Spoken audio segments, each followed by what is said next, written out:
माननीय सभासदों, माननीय उपसभापति जी।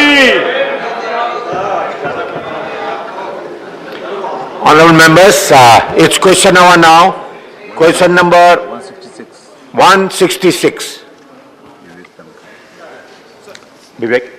So my question is not 166. Honorable Minister. Supplementary. Is the Finance Minister here? No. Okay. So my question to the Finance Minister through the Chairman is, because sharp depreciation of rupee against US dollars on account of aggressive monetary tightening by US Federal Reserve and spillover conflict have thrown major challenges for policymakers and the government. Indian rupee has depreciated by 7% in 2022. Continued capital outflow of $50 billion up to September 2021 is now a reality. So the question is that the liberalized remittance scheme, which allows $250,000 per individual, with little or no monitoring of the outflow and return benefits, could be adding pressure on rupee. Is it, and since it is only an outflow, reduction of remittance may be a solution. The question is the government considering that?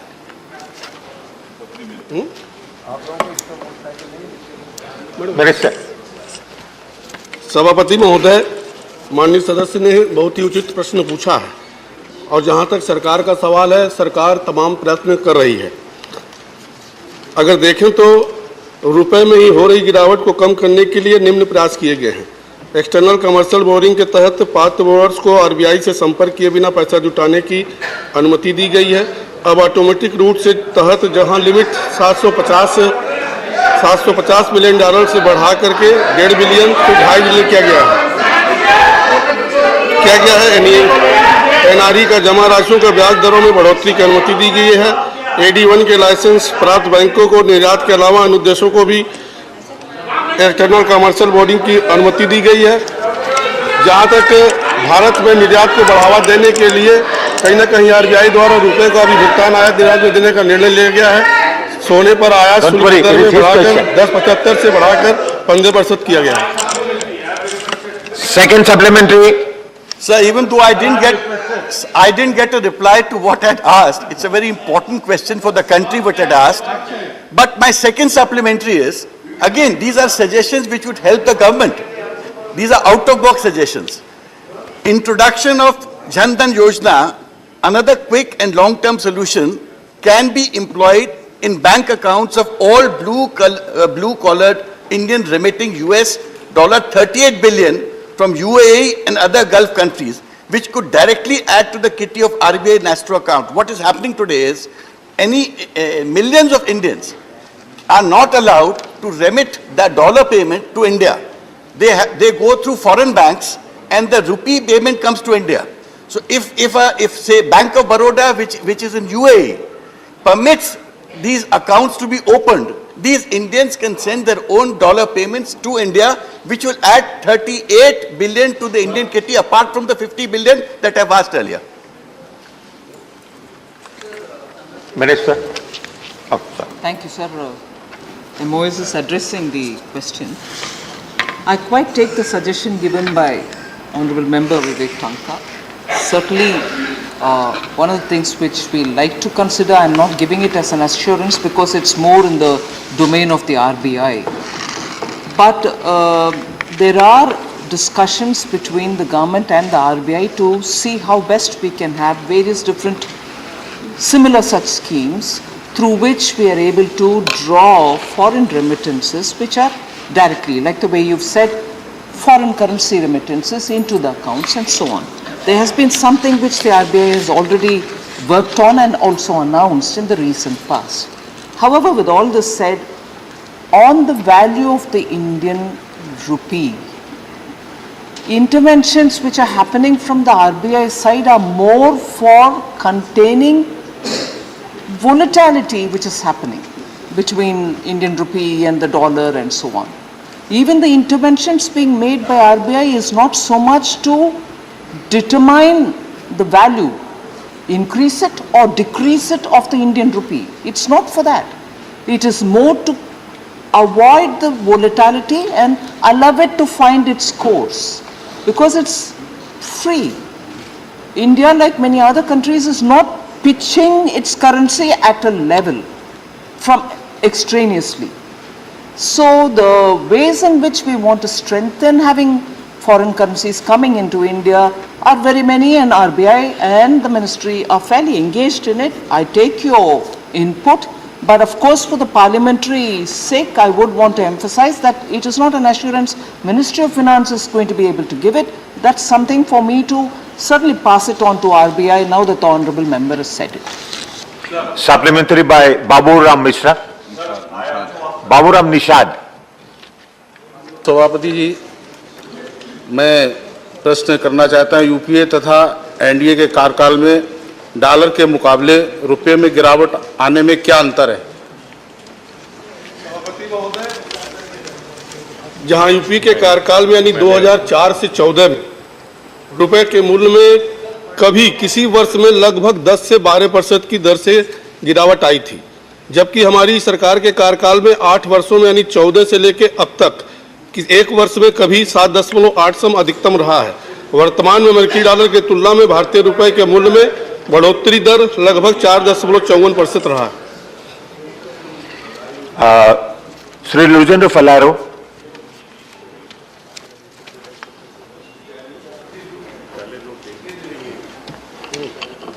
Chairman sir,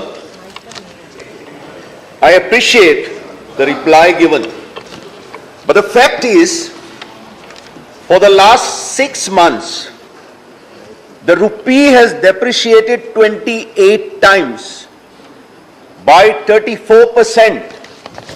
I was reading today's newspaper, which says it will further depreciate. And the fact is, the foreign exchange reserves has declined to US dollar 572 billion by mid-July because of pressure of costly imports of crude, oil, coal, gold, etc. This is having a very bad effect on the economy. Can the Honorable Minister assure us that something will be done immediately to arrest the collapse of a rupee? Thank you. First of all, a very senior member has raised a very important issue. There is no collapse of the rupee. I'm just picking up on what the Honourable Member has said. Indian rupees fluctuations are more versus the dollar, the US dollar. And even there, the performance of the Indian rupee is much better than its own peers. We've withstood the impact of the US Fed's decisions much better than any other peer currencies. And actually, if you compare Indian rupee versus other currencies, it's appreciating in its value. So let us please understand the context and speak about the Indian rupee. There's no collapse, sir. Honourable Member, I would like to assure you through you, sir, there is no collapse of the Indian rupee. And also to speak about the reserves coming down. We are still somewhere in the range of 500 and, let me give you what I had of this morning.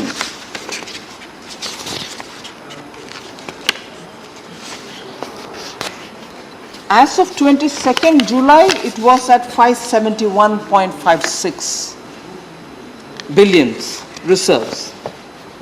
And therefore, it's not a small amount. Yes, some, when it was in the range of 600, and now it's come down to in the range of higher ends of 500, 571 and so on, we are still comfortably placed. So I want the House to take into cognizance Indian rupees performance versus others, whether it's the US pound, UK pound and so on, and therefore contextualize India rupee's performance versus the US, particularly because of the various steps which are being taken by the US Fed. So there's no collapse. It is actually finding its natural course. As I said, the RBI is continuously monitoring it and intervening only if there is volatility. RBI's intervention are not so much to fix the value of the Indian rupee because it's free to find its own course. Pramod Tiwari. एक सीधा सा सवाल मेरा है, देश आज़ादी का अमृत महोत्सव मना रहा है, हम गर्व की बात कर रहे हैं, मान सम्मान की बात कर रहे हैं, पर मुझे याद आ रहा है 2013 में हमारे एक सम्मानित मुख्यमंत्री जी ने कहा था कि जब डॉलर के मुकाबले रुपए की वैल्यू गिरती है तो देश का मान सम्मान गिरता है। तो मैं सिर्फ क्वेश्चन भी आ रहा सर, थोड़ा बनाना पड़ता है। तो सर मैं सिर्फ सीधा एक सवाल पूछूं, अमृत महोत्सव में अमृत महोत्सव में क्या समाप्त होने के पहले डॉलर रुपए के मुकाबले प्रधानमंत्री जी की उम्र से नीचे आ जाएगा या नहीं आ जाएगा, ये सीधा सवाल है। प्रधानमंत्री will not go on record. Only the question you have to reply. It will not go on. It's irrelevant.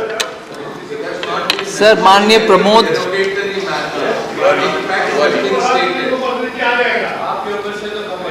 माननीय प्रमोद तिवारी जी बहुत सीनियर है, वरिष्ठ है। मैं उनको याद दिलाना चाहती हूँ कि जब माननीय मुख्यमंत्री गुजरात तब की इंडियन करेंसी के ऊपर उनके अपने बयान दिए, इसलिए दिए कि बाकी सभी पैरामीटर्स के ऊपर भी भारत देश का हालात बहुत गंभीर परिस्थिति में आ गए, फ्रजाइल 5 में ले आए, इकोनॉमी फ्रजाइल 5 में एक हो गया था। सुनिए ना, जवाब तो सुनना चाहिए ना, प्लीज जवाब सुनिए, क्योंकि मैं प्रश्नों को ध्यान से सुनती हूं और जवाब देने के लिए कष्ट करती हूं, कोशिश करती हूं, मेरी जिम्मेदारी मानती हूं। सो प्लीज मेहरबानी करके सुनिए। तब की मुख्यमंत्री गुजरात और अब की प्रधानमंत्री जी तब ये बयान देने का कारण क्या है? इकोनॉमी में डबल डिजिट इन्फ्लेशन 22 महीने तक चला और कोई रुकावट नहीं था उसमें, फ्रजाइल 5 इकोनॉमी हो गया था उस समय, और भारत देश का इकोनॉमिक सिर्फ वो टेपर ट्रांटम के वजह से इतना गंभीर हालत पहुंचे। आज देख लीजिए, पैंडेमिक है, पैंडेमिक से रिकवरी है, सेकेंड वेव है, ओमिक्रॉन है, यूक्रेन रशिया वॉर है, पूरे दुनिया के सप्लाई चेन टप पड़ा हुआ है, भारत देश का करेंसी अभी बरकरार और स्ट्रांग रह रही है, उसको ध्यान रखिए अमृतकाल में। Question number 167.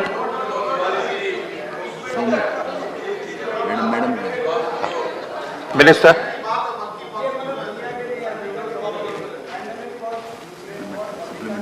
हमारी करेंसी गिर गई। Supplementary. Thank you, sir.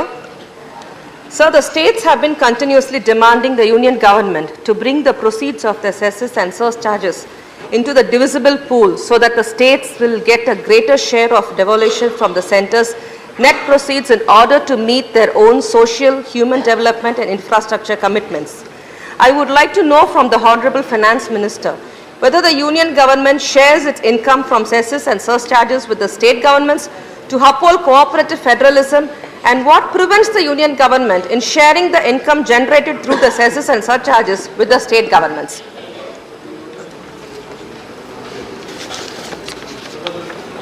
Sir, let me go back for a minute. At the time of introduction of GST, the union government collected cesses, nearly 18 of them were also subsumed into the GST. So, literally, if 18 cesses went off into the GST, they are also getting divided according to the GST formulation. But post that, there are cesses certainly being collected. And cesses are spent through the states. The union government doesn't have anything with it, having collected the cess. So what are the cesses that we're talking about? The health education cess, secondary education cess, meaning primary, secondary education cess, health cess, which is they're combined, the GST compensation cess, and the road and infrastructure cess. I've given the details in the answer, so it's already on the table, so I wouldn't want to read every one of the numbers. But what I would like to draw the honorable members' attention is, for instance, between 2010-11 onwards to 22-23 on up to 23, the primary education cess plus secondary education cess plus health education cess. If 4,54,659 is the collection in crores, 460,158, much more than what was collected, has been spent on primary education related matters. And how does this go, sir? Union government, either through its budget or the collected cesses, goes through the cess central sector schemes and centrally sponsored schemes. They all go to the states. So the education related cess has actually had 5,498 crores in addition to what has been collected, spent on those particular stated objectives for which the cess is collected. So collect the cess, what are you doing with it? You share it with the states. More than what has been collected as cess has been spent, and that is spent through the states. One. Second, sir, GST compensation is a cess which the GST Council has decided, and it is collected. Even there, from the central kitty, we've added only because we wanted to make sure that the money reaches the states earlier. Whilst the collected cess was a certain amount, utilization is certain other, the excess added, because utilization is more than what was collected, is 38,223 crores. More than what has been collected has been spent as compensation under the GST. And the last one, sir, which I would like to place on the table of the House, is the road and infrastructure cess.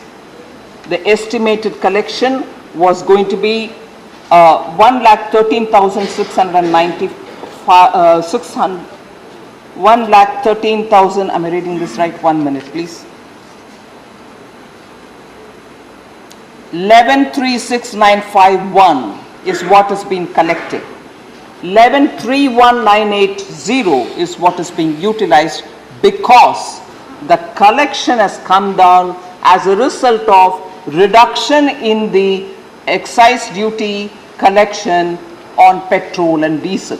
So there is a negative of 4,970 in the road and infrastructure cess, the differential between collection and utilization, but we are committed to fill that amount in as well.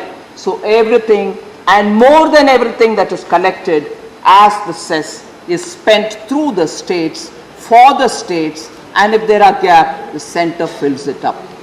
Second supplementary. Sir, though the proceeds and cesses and surcharges are not shared with the states, the share as percentage of gross tax revenue has been doubled from 6.26% in 2010-11 to 16.89% in 2021-22.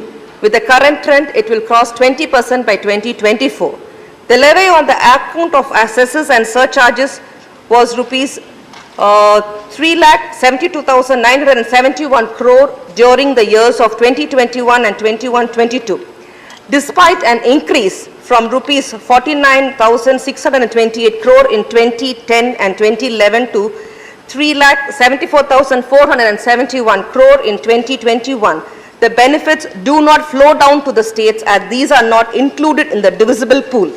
If the entire cess and the surcharges are shared with the states, then the states would get an additional kitty of rupees 1,53,533 crore, that is 41% of 3,74,471 Come to the crore. question.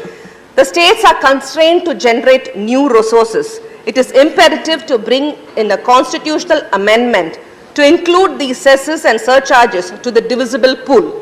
Whether the union government is willing to bring in a constitutional amendment to share the cesses and surcharges with the state governments. I would like to hear an affirmative statement from the Honorable Finance Minister in this regard. Thank you, sir. I think I've answered the question earlier, sir. Yes, your answer was detailed. It is answered already. Supplementary by Dr. V. Sivdasan. Of the GST, the Panchayati Raj institutions has faced a big loss of their income through the collection of the tax or cess from the entertainment sectors like cinema theatres, entertainment parks and other institutions. The huge amount of income of local self-government has been reduced because of the GST. So that is why I am asking to the ministry whether the ministry has any plan of a special assistance to the public, these Panchayati Raj institutions. If so, the exact amount of the assistance, please say the House. I think after the 14th Finance Commission, the devolution going to the Panchayati Raj institutions, in fact, directly has actually gone up. So there's nothing more that I can add as an answer to the Honourable Member beyond that. Thank you. The next supplementary is by Dr. L. Hanumanthaya. Chairman, sir. Sir, the tax and cess by the state government and central government. See, for example, the road tax, the state government is putting on all the vehicles. Heavy road tax is being collected. Second, the toll is collected from the central government. Third, the state highways have started collecting the tolls also. So, my question is, what is the deadline to stop either these cess or the taxes which is being collected by the governments, and whether there is a coordination between the state government and central government by applying these kind of cess to the customers, those who are paying double, triple on the same point, especially the road taxes which I am talking about. Thank you, madam. Normally, toll and toll-related issues are discussed with the road because the specific question relates to roads. The Ministry of Surface Transport and also the states do talk to themselves about the toll collection, any mismatches and so on. So, at this stage, this is the reply I can give, but if there's more, I'll have the Ministry of Roads talk to the Honourable Member. The next supplementary is by Jawahar Sarkar.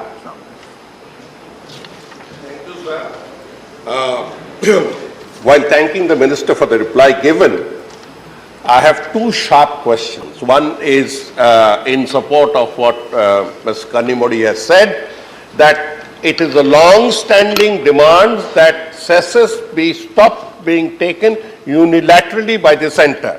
In a federal system that has evolved for over 75 years, we need to take a fresh look at it, and cesses are often charged to make bridge finance. She knows it, I know it, we know it.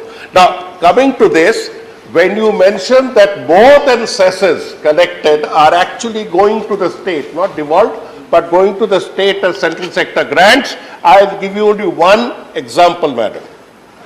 We have started with the education cess, which is the bulk of it. With so much education cess and with so much revenues coming to the central government, the total expenditure on education has not 1% of the GDP. Not 1%, it was 1% last year, it has come down to less than 1%. And the cash-starved states that do not have cash, put together have contributed 3.5% of the GDP to education. I am only appealing to you as somebody who's from a constituent from some state or the other, that can the responsibility be so lopsided? 3.5% by the state put together. Supplementary, Mr. Sarkar. The consideration of cess being used specifically to target those sectors that are falling short of the national demand, the long-term demand. That's all. Thank you.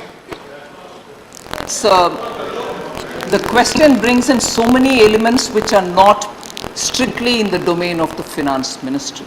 National demand, it may be anything. National demand can be anything from one section of the society versus another. I have no disputes with it. But I am here to talk about the quantum of cess that we've collected, the purpose for which it was collected, and has it been spent or not. I've answered that question even for the Honorable Member Kanimuri.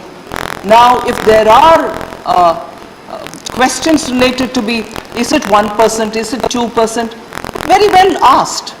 But my question does not pertain, the core question does not pertain to any of this.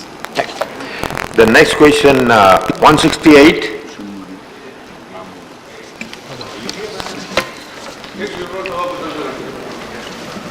First supplementary, Mr. Modi.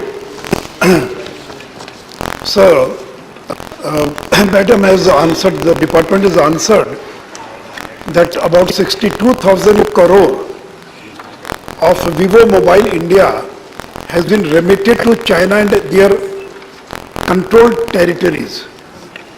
I want to know from the government, apart from Vivo Mobiles, which are other Chinese companies who have remitted money to China and its controlled territories, and how much is the amount involved? So number one, which are the other mobile companies who have transferred their money to China, and what is the amount which has been transferred apart from Vivo? The statement has some details which is already made, but I just want to add some details. The DRI has raised or issued a notice to Oppo, the mobile company, for a total customs duty of 4,389 crores. And these are on the grounds of misdeclaration of certain goods, leading to a short payment in customs duty. That duty evasion we think is about 2,981 crores. Undervaluation of imported goods, sir, for the purpose of payment of customs duty, that we think is an evasion of 1,408 crores. So that is for Oppo. I may add here that voluntarily they've come about to deposit 450 crores, much against the total that is running in 4,000 crores, 4,389 crore. That's the demand. They have only given 450 crores.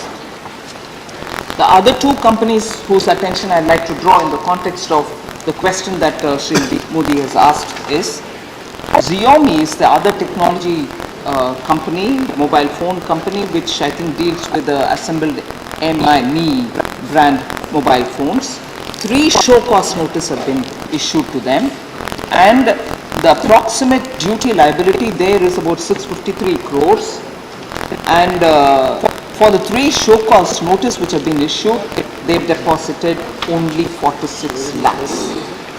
And a third company is Vivo India, for whom also there is a demand notice given for 2,217 crores, for which they have deposited 60 crore as voluntary deposit. So these are, and besides this, the ED is looking at 18 companies that were established by the same group, Vivo, and there they have voluntarily remitted 62 lakh crore as deposit, but the parent company outside of India, for the total sales which has happened, 1.25 lakh crore. Of the 1.25 lakh crore, which is the total sale, remitted, this Vivo has transferred through these 18 companies huge amount of funds, and it is believe that Vivo India has in turn remitted 0.62 lakh crores to its parent company, which is outside of India. Second supplementary. So my second question, Madam has answered that CBIC has booked 43 companies and CBDT has booked 5 group of telecom sectors companies. I would like to know, out of these 43 companies booked by CBIC and 5 group companies by CBDT, how many Chinese companies are there and what is the amount involved in that tax evasion?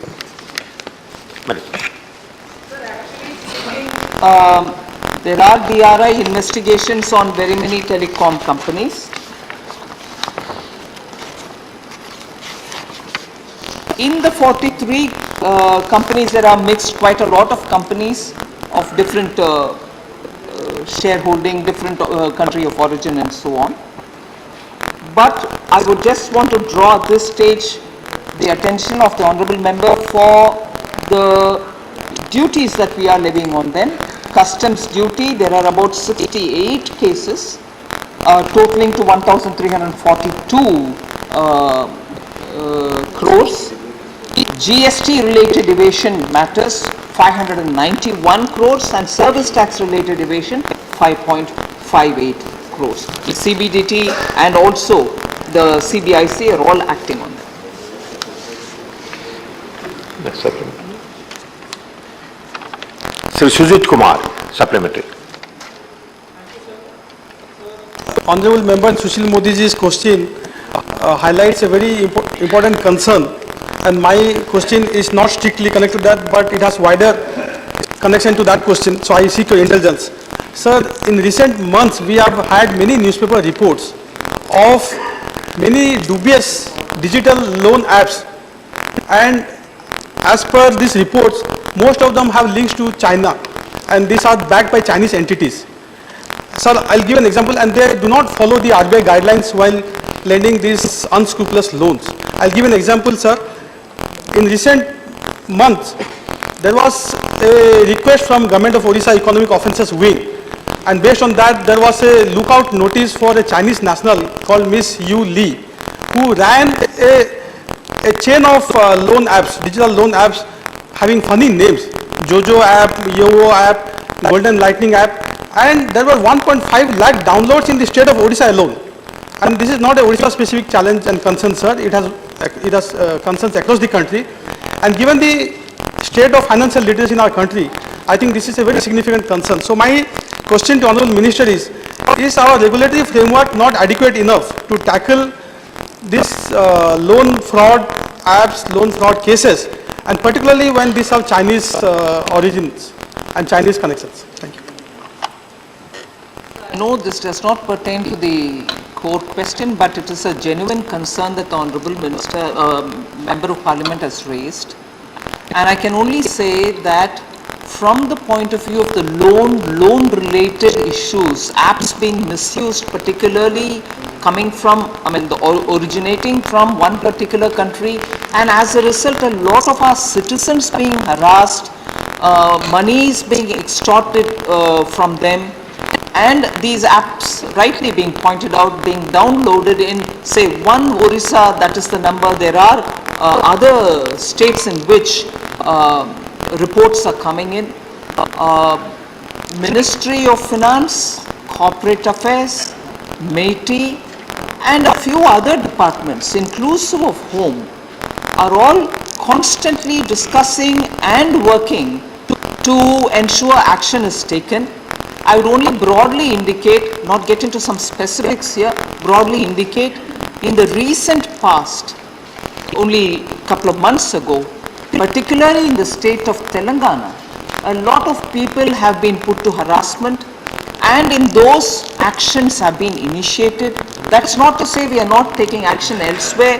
We are consciously taking actions against Indian citizens who have also helped in having these companies established, and what may be broadly defined as shell companies through which they are operating. So action in all these angles are being taken, but that is how far I can answer at this stage. Thank you.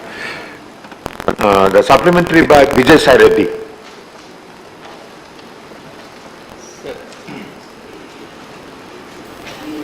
Sir, in the light of the fact that DRI, Income Tax Department, GST, all these government investigating agencies have issued notices to different mobile companies, I would like to know from the Honorable Finance Minister what steps the government is taking to make the corporate governance framework accountable and transparent to prevent the corporates from evading the customs duty and tax evasion at the inception itself, because it has been unearthed after considerable lapse of time. Now, therefore, the notices have been issued. This could have been avoided if at all it has been unearthed in the inception itself. And has there been any assessment as to how much money India has lost due to tax evasion by these corporates, and if so, please provide the details of the same, and if not, what are the reasons therefore for it? Thank you very much. Sir, again, I'm not running away from answering, but this is not really core to the question that has been asked. However, I can only say there has not been any assessment done by us about the total evasion because of these kind of things. And I take the Honorable Member's point about couldn't you prevent it by detecting it earlier? Yes, the systems probably will have to be improved to be able to detect it earlier itself. Thank you. Dr. Fauzia Khan. Thank you, sir. Sir, I would like to ask the Honorable Minister that the investigation in the case of the Oppo Mobile Telecommunications Corporation Limited is said to have further revealed that Oppo India had remitted or made provisions for the payment of royalty and license fee to various multinational companies, including those based in China, instead of using proprietary technology. The said royalty and license fees paid by Oppo India were not being added in the transaction value of goods imported by them, in violation of Section 14 of the Customs Act 1962, and the duty evasion by the mobile maker of this account came up to be around 1,408 crores. So what measures has the government taken or proposes to take on account of this? Various angularities through which evasion is detected and also recognized are part of what the ministry is looking at to see how best these can be plugged, the loopholes can be plugged so that evasion is contained. So there is a larger exercise in general which is going on in the ministry about understanding how evasion, not just in this case, but also many such companies which are the group companies elsewhere, how are these kind of payments being avoided and so on. So larger aspects are being looked into, but I wouldn't want to get into details at this stage. Thank you. Question number 169, Anil Desai. Absent. Minister. Supplementary, Sri Arun Singh. कि जो alternate energy है जिसके बारे में detail रखा गया, क्या उत्तर प्रदेश में कोई स्टडी ऐसी की गई है क्या कि जो विंध्य पर्वत है वहाँ पे जो विंड एनर्जी है उसका जनरेशन कितना हो सकता है, और उसके बाद कोई असेसमेंट ऐसा कोई ऐसी भी डिटेल्स है क्या कितना उसमें अभी कितने गीगावाट की कैपेसिटी के प्लांट लगे हैं और आगे क्या संभावना है इस प्रकार से?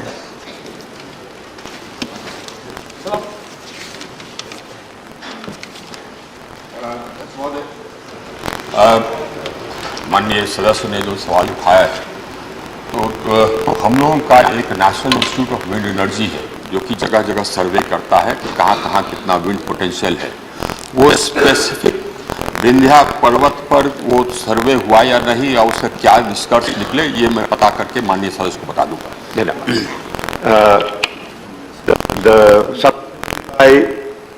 संजय सिंह। सर, मैं आपके माध्यम से माननीय मंत्री जी से जानना चाहता हूं कि आपने इसमें थर्मल पावर प्लांट्स के भी जिक्र किए हैं, लेकिन अभी पिछले दिनों एक आदेश जारी किया गया आपके मंत्रालय की तरफ से कि राज्य सरकारें यानी कि पंजाब सरकार में पिछली सरकारों ने खजाना खाली कर रखा है। 10% आपने आयात का नियम बाध्यकारी कर दिया और यह कह दिया कि अगर आप 10% कोयला आयात नहीं करते तो आपको कोयला, हिंदुस्तान का कोयला, कोल इंडिया का कोयला नहीं मिलेगा। माननीय, मैं आपके माध्यम से बड़ी विनम्रता पूर्वक मंत्री जी से जानना चाहता हूं कि जब कोल इंडिया ने साफ तौर पे कहा है कि 32% उसका उत्पादन बढ़ा है, यानी कि 32% प्रोडक्शन कोल इंडिया का बढ़ा है, फिर आप भारत का कोयला राज्य सरकारों को, पंजाब को, दूसरे राज्यों को क्यों नहीं दे रहे हैं? क्यों आप विदेशों से कोयला आयात करने के लिए राज्यों को बाध्य कर रहे हैं? अध्यक्ष महोदय, हम लोगों का जो एनर्जी कंजम्पशन है उसमें बढ़ोतरी करीब 21% हुई है पिछले कुछ महीनों में, जो कि एक रिकॉर्ड है। और ये जो बढ़ोतरी है, ये बढ़ोतरी शुरू से चली आ रही है। 13-14 में हम लोगों का कंजम्पशन होता था करीब 935 बिलियन यूनिट। आज वो बढ़कर करके हो गया है 1400 या उससे ज़्यादा बिलियन यूनिट। करीब 45% बढ़ा है। 2013-14 में जो था उससे 45% इंक्रीज किया है। आज पिछले कुछ महीनों में काफ़ी इंक्रीज किया है। तो कोल प्रोडक्शन इंक्रीज किया है, लेकिन उतना नहीं इंक्रीज किया है कि हमारा जो इंक्रीज डिमांड है उसको पूरा मीट कर सके। अगर हम आज के दिन में हमारा जो स्टॉक है वो करीब 23 मिलियन टन है डोमेस्टिक कोल का। अगर हम इसको ब्लेंडिंग नहीं करते तो हमारा आज ये स्टॉक रहता 7.8 मिलियन टन, यानी कि जो मिनिमम है उसके आसपास हम रहते। तो जो स्थिति आ गई थी पिछले अक्टूबर महीने में, जो सबको याद है, जिस समय की 8 मिलियन टन घट करके हो गया था, तो उतने तक आया था। अभी भी प्रतिदिन जो एवरेज हमारे पिछले 3 महीने का रहा है, ये पिछले महीने या जो जुलाई खत्म हुआ उसमें प्रतिदिन जो हमारा कोयले का कंजम्पशन है और डोमेस्टिक कोल का जो अराइवल है उसमें करीब 1,20,000 टन का शॉर्टफॉल है। तो अगर हम नहीं इंपोर्ट करते तो आज हमारे यहाँ ये व्यापक लोड शेडिंग हो रहा होता है, जैसे कि अगल बगल के कुछ देशों में हो रहा है, लेकिन ये हम लोगों ने कर्टेल कर लिया। वीरेंद्र प्रसाद बसिया।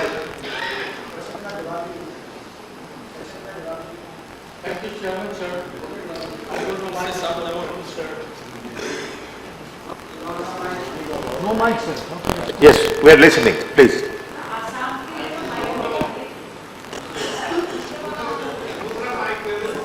दूसरा ले लीजिए।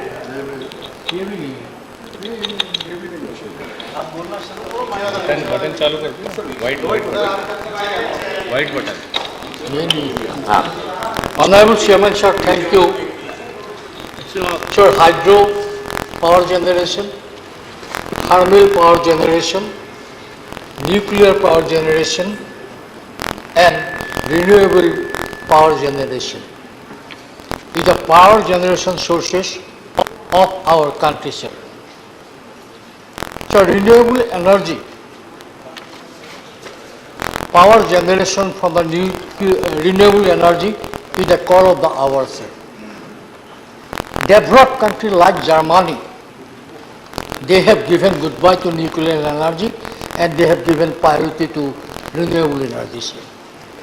I want to know from Honorable Minister, in current financial years, how many money allocated for the development, for the renewable and the power generation from the renewable energy in our country, especially how many money you allotted in Ladakh. The Ladakh is the place of our country where 35 days in a year, sunny days are there, sir. And I also want to know how many money is allotted for renewable power generation for the northeastern region of our country, sir. अध्यक्ष महोदय, ये तो इस प्रश्न से संबंधित नहीं था, उसका डेटा कलेक्ट करके मैं बता दूंगा, मैं डेटा करके बता दूंगा। लेकिन रिन्यूएबल एनर्जी कैपेसिटी एडिशन जो अभी निर्माणाधीन है, हमारा रिन्यूएबल एनर्जी कैपेसिटी, वो करीब ये हाइड्रो पावर निर्माणाधीन है 14,103 मेगावाट सोलर पावर निर्माणाधीन है 48,700 मेगावाट, विंड पावर निर्माणाधीन है 11,560 मेगावाट। इतना हमारा अभी निर्माणाधीन है। लद्दाख में हमने योजना बनाई है करीब करीब 10,000 मेगावाट सोलर और विंड हाइब्रिड को स्थापित करने के लिए। उसके निष्कासन, उतने एनर्जी के निष्कासन के लिए हमको ट्रांसमिशन लाइन बनानी होगी। तो ट्रांसमिशन लाइन बनाने के लिए हम लोगों ने ये सर्वे वगैरह ये करा लिया है। बाय एंड लार्ज उसका जो एस्टिमेटेड कॉस्ट है वो भी आ गया है और उसमें कुछ हमको VGF देना पड़ेगा क्योंकि ट्रांसमिशन कॉस्ट कुछ अधिक है, तो उसका भी स्वीकृति हम लोग कर रहे हैं। तो जैसे ही ट्रांसमिशन लाइन हमारा ये बनने के कंप्लीट होने के कगार पर होगा तो हम अपना वहाँ पर क्षमता स्थापित कर देंगे। Thank you. Question number 170. 70, sir. Minister. First supplementary. Sir, the WHO has flagged the LGBTQ community as high risk for contracting the illness. So I would like to know from the Minister, sir, through you, sir, whether the government intends to take any concrete steps specifically to address the already vulnerable group of LGBTQ, and if so, I would like to know the details. माननीय deputy chairman साहब, monkey pox disease ये India में और दुनिया में एक new disease नहीं है और 1970 से दुनिया में अफ्रीका से लेके दुनिया के कई कंट्री में ये केस दिखाई दे रहा है और वर्तमान समय में मई महीने में दुनिया की कई कंट्री में जब केस दिखने लगा तब WHO ने उसके पर विशेष ध्यान दिया और उसके पर निगरानी करना शुरू किया। इसके तहत इंडिया में भी उसके पर निगरानी शुरू हुई है। एक केस और ये डिसीज़ डीप कांटेक्ट से स्प्रेड होता है। माँ को होता है तो बच्चे को होने की संभावना होती है, हस्बैंड को होता है तो वाइफ को होने की संभावना होती है। कोई स्पेसिफिक समुदाय या तो स्पेसिफिक को ही हो ऐसा नहीं है, डीप कांटेक्ट जिसको हो उसको होने की संभावना होती है और इस तरह से ये केस फैलता है और उसमें इंडिया में भी उसके ऊपर पूरी निगरानी रखी जा रही है। Second supplementary. Specifically LGBTQ, but it's okay. Sir, in the reply, it is nice that the government has already taken a very proactive approach and a number of steps have been taken to minimize the risk for the importation of this disease, of the monkeypox disease. So there are 7 key steps that they have taken which the Minister has enumerated in the replies. So specifically one, I would like to ask question that all airport and port health officers have been instructed to remain vigilant and undertake rigorous health screening of incoming international passengers. So through you, sir, I would like to ask the Minister, we have addressed the international passengers. How about the passengers who fly on domestic flights? Thank you, sir. माननीय deputy chairman sir, ये disease और Covid crisis ने हमें सिखाया है हमें advance सतर्क कैसे रहना, कोई भी डिसीज़ फैले और फैलते हुए रोकने के लिए उसकी पूर्व तैयारी करना बहुत आवश्यक है। जैसा मैंने बताया कि दुनिया में जब केस दिखाई देने लगा तब इंडिया ने उसकी पहले से ही तैयारी शुरू कर दी। मई महीने में दुनिया में केस दिखा था। इंडिया में फर्स्ट केस 14 जुलाई को केरला में दिखाई दिया, लेकिन उसके पहले 31 मई 2022 में हमने सभी स्टेट को, not only for international airport but सभी स्टेट को गाइडलाइन दी गई। गाइडलाइन के तहत उसको कैसे सर्वेलेंस करना है, अपने स्टेट में कोई केस आए तो उसको कैसे निगरानी रखना है, उसको कॉन्टैक्ट ट्रेसिंग कैसे करना है, और केस के कोई सिम्टम वाले केस है और उसका सैंपल लिया गया तो सैंपल को हमें किस तरह से रख के उसको आगे भेजना है। और पुणे हमारी वायरोलॉजिकल इंस्टीट्यूट है, उसको नोडल इंस्टीट्यूट के रूप में डिक्लेयर कर दिया। और उसके अलावा देश के विविध पार्ट में 15 ऐसी इंस्टीट्यूट है जहां भी उसका टेस्टिंग हो सके, इस सारी व्यवस्था हमने कर ली। उसके अलावा जब इंटरनेशनल एयरपोर्ट से, क्योंकि आज दिन तक देश में कुल मिला के 8 केस डिटेक्ट हुए हैं, 8 केस में से 5 केस ऐसे हैं जिसकी हिस्ट्री फॉरेन ट्रैवल की है, यानी कि दुबई से, शारजाह से ट्रैवल किया है, और वहाँ से ट्रैवल करके जब आते हैं, जब एयरपोर्ट पर हम उसका थर्मल स्क्रीनिंग करते हैं, लेकिन कई बार डिसीज में हमने कोविड के दरमियान भी देखा और अभी भी देख रहे हैं कि वहाँ से के वो दिखाते नहीं है, पैरासीटामोल टेबलेट ले लेते हैं और वो थर्मल स्क्रीनिंग में आते नहीं और देश में केस एंटर कर जाते हैं।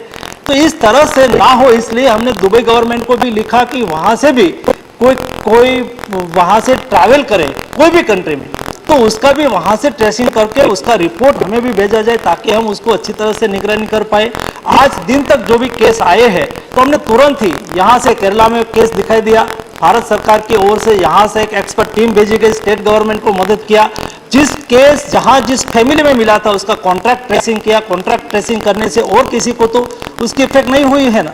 ऐसा करके हमने डिटेल कार्यवाही की है, जो हमें कोविड क्राइसिस ने सिखाया उसका बेस्ट इम्प्लीमेंटेशन हम मंकी पॉक्स में कर रहे हैं। और मंकी पॉक्स एक ऐसा डिसीज है, वो ज्यादा रिस्क नहीं है, हम थोड़ा सा भी सतर्क रहे कि एक फैमिली में आई रिप्लाइंग टू फैमिली में किसी को हुआ है और उसको ट्रेसिंग कर ले और बाकी लोग उससे थोड़े समय के लिए उसका 12-13 दिन के लिए उसके अंतर के रखें तो उसको कंट्रोल किया जा सकता है। और मेरी अपेक्षा है कि इस सतर्कता के आधार पर हम उसको अच्छी तरह से ये कंट्रोल दोनों माननीय सदस्य ने वो डोमेस्टिक पैसेंजर्स का भी बोला, तो आपने अंतर्राष्ट्रीय और डोमेस्टिक दोनों का कवर किया। हाँ, thank you. The supplementary by GK. Vasan. To the minister is, though it's not a serious disease, the concern is it should not spread, especially small towns and villages. I would like to tell the minister that there is no knowledge about this to the people. I would request the central government health ministry to have a meeting with all the state governments health ministry and see that more awareness advertisement given to the rural people so that they adhere to the guidelines of the government on both COVID still and monkeypox. तो माननीय सदस्य ने बहुत महत्वपूर्ण questions rise किया है। स्वाभाविक है कोई भी डिसीज उसको हल्के से नहीं लेना चाहिए, उसको सीरियस ही लेना चाहिए और देश के कोई व्यक्ति का कोई भी डिसीज से मृत्यु न हो, हम सब चाहे। और मंकी पॉक्स डिसीज के संदर्भ में भी पब्लिक अवेयरनेस बहुत आवश्यक है। भारत सरकार की ओर से नीति आयोग के मेंबर की अध्यक्षता में हमने एक टास्क फोर्स भी बना दिया है। टास्क फोर्स के आधार पर वो समय समय पर उसका आकलन करते, स्टडी करते। मैंने भी और सभी स्टेट गवर्नमेंट को लेटर भी लिखा है, तब जाके अपने स्टेट में भी उसके अवेयरनेस के कार्यक्रम चलाए, पब्लिक को अवेयर करे। कई एक्सपर्ट लोग भी टेलीविजन के माध्यम से पब्लिक अवेयरनेस करके डीप कॉन्टेक्ट से ऐसे कोई संदिग्ध केस है तो उससे दूर रहे। दूर केवल इतना ही रहना है कि उसके जो नजदीक के लोग हैं वो उसके अंतर बनाए रखे, बाकी घबराने की आवश्यकता नहीं। कई बार ऐसा होता है कि कई लोग ज्यादा बोलने से, ऐसा तैसा बोलने से पब्लिक में एक फियर आ जाता है, डर आ जाता है। ये केस के मंकी पॉक्स के संदर्भ में डरने की कोई आवश्यकता नहीं है। भारत सरकार की ओर से स्टेट गवर्नमेंट के साथ कंसल्टेशन करके, बातचीत करके पब्लिक को स्टेट कंट्री में अवेयरनेस किया जा रहा है ताकि एक डिसीज को आगे बढ़ते हुए हम रोक सकें। Supplementary by Santosh Kumar P. If you go through the globally reported 18,000 cases, the monkeypox is mainly affecting younger generation everywhere in the world. So have you noticed this? Because the older generation got vaccinated due to cowpox, smallpox and similar kind of diseases. So younger generation are the most vulnerable section. So have you noticed this, and would you like to get them vaccinated as early as possible? माननीय deputy chairman sir, monkey pox उस small pox के नज़दीक का disease है और small pox के लिए टीका का रिसर्च हुआ था। मंकी पॉक्स के लिए अभी टीका का रिसर्च बहुत लिमिटेड रूप में किया गया है, या तो वो अभी एकदम limited studies on the efficacy and safety पर काम हो रहा है। केवल जब यूरोप में ज़्यादा केस दिखाई दे रहा है, आज कुल मिला के दुनिया में 78 कंट्री में 18,000 केस आइडेंटिफाई किए गए, उसमें से 5 से 6 लोगों की मृत्यु हुई है। और जहां एक केस ज्यादा दिखाई दे रहा है, एक कंट्री में एक अभी कोई उसका डिटेल स्टडी नहीं हुआ है, लेकिन एक अंकारा जो एक स्मॉल पॉक्स का वैक्सीन था उसके नजदीक उसके नज़दीक का एक वैक्सीन वो आज लगाना शुरू किया है। कॉन्ट्रैक्ट ट्रेसिंग करके जो नज़दीक के लोग हैं उसको लगाया जाता है, लेकिन वो डिटेल स्टडी करके बना हुआ वैक्सीन नहीं है। और WHO ने भी कहा है कि उसका सार्वजनिक वैक्सीनेशन करने की आवश्यकता नहीं है। जहां एक कोई ऐसा केस आइडेंटिफाई किया जाए तो उसका कॉन्ट्रैक्ट ट्रेसिंग करके नज़दीक वाले लोगों को वैक्सीनेशन करना है। वो यूरोप में हो रहा है, इंडिया में भी एक वायरस को, मंकी पॉक्स वायरस को आइसोलेटेड हमारे साइंटिस्टों ने कर लिया है और उन्होंने ICMR ने एक एक्सप्रेस ऑफ इंटरेस्ट भी फ्लोट किया है, जैसा कोरोना वायरस के लिए किया था। जब पहले वायरस को आइसोलेटेड किया जाता है, आइसोलेटेड करके रिसर्च और उसका मैन्युफैक्चरिंग प्रोडक्शन के लिए उसको और इंस्टीट्यूट को बुलाई जाती है। ऐसी सभी देश की इंस्टीट्यूट के लिए एक एक्सप्रेस ऑफ इंटरेस्ट फ्लोट किया है। उसके आधार पर जो भी हमारे इंस्टीट्यूट, जो भी हमारे साइंटिस्ट आगे आएंगे, उसको आइसोलेटेड किया हुआ वायरस उसको दिया जाएगा ताकि वो देश में ही मंकी पॉक्स वैक्सीन का रिसर्च कर सके और बना सके। माननीय डिप्टी चेयरमैन साहब, ये देश के ताकत है और क्षमता भी है। जैसे हमारे साइंटिस्ट पर हमें भरोसा भी है, यही साइंटिस्ट ने, हमारे देश के साइंटिस्ट ने कोरोना वायरस को आइसोलेट करके रिसर्च भी कर लिया और मैन्युफैक्चरिंग भी कर लिया था, वैसे ही मंकी पॉक्स वायरस को आइसोलेटेड किया गया है और भविष्य में उसका रिसर्च करके वैक्सीन भी हमारे साइंटिस्ट बनाएंगे, ऐसी हमारी अपेक्षा है और मुझे विश्वास है कि हमारा देश उसके पर खरे उतरेंगे। जोश के मनी।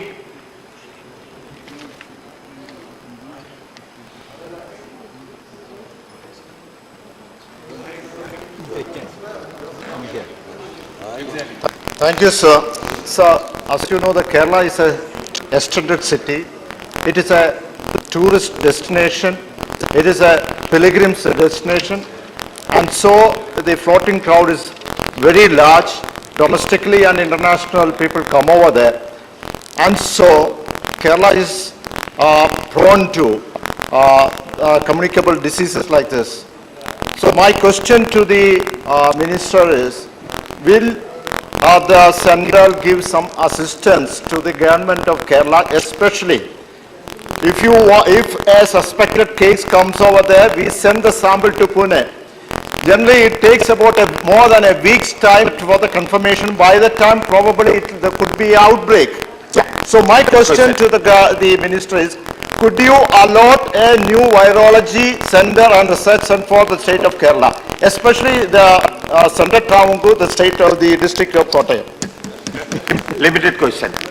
माननीय डिप्टी चेयरमैन सर, आज हमने 15 इंस्टीट्यूट को आइडेंटिफाई कर दिया है और आवश्यकता होगी तो और भी इंस्टीट्यूट को हम मंकी पॉक्स वायरस को टेस्ट करने के लिए आइडेंटिफाई करेंगे। केरल गवर्नमेंट हमारे लिए, देश की सभी गवर्नमेंट, ये भारत का ही, हिंदुस्तान का ही एक स्टेट है। केरल गवर्नमेंट को भारत सरकार की ओर से साइंटिफिक जिस प्रकार की सपोर्ट की आवश्यकता हो, भारत सरकार की ओर से सपोर्ट दिया जाएगा। अभी भी भारत सरकार की ओर से ही एक्सपर्ट टीम स्टेट गवर्नमेंट को समय समय पर गाइड कर रही है। Question number 171, Sodar Vanchik. Thank you, sir. Minister. Question 171. First supplementary. So my question to the minister is that is wider distribution and outreach of Ayushman cards targeted especially in the 75th year of independence? Honorable Deputy Chairman sir, जो सवाल honourable महोदय ने पूछा है कि cards related Ayushman Bharat card, मैं बहुत गर्वान्वित होकर इस सदन को कहना चाहूँगी कि आयुष्मान भारत ये सिर्फ हमारे देश की नहीं तो दुनिया की सबसे largest government funded health assurance scheme है।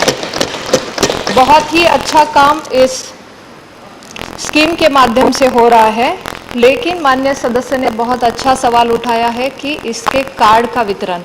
मैं सभी सदस्यों को इस माध्यम से कहना चाहूँगी कि आज तक हमारे लगभग 18 करोड़ कार्ड्स वितरित हुए हैं और ज़्यादा कार्ड हमें वितरित करने हैं। इसके लिए हमें बहुत काम करना होगा और गवर्नमेंट काम कर रही है, क्योंकि हर घर दस्तक जैसा अभियान चला, उसी तरह ये कार्ड वितरण के लिए Thank भी you. आपके द्वारा आयुष्मान योजना Thank चले। you. Question hour is over. House stands adjourned till 2 p.m.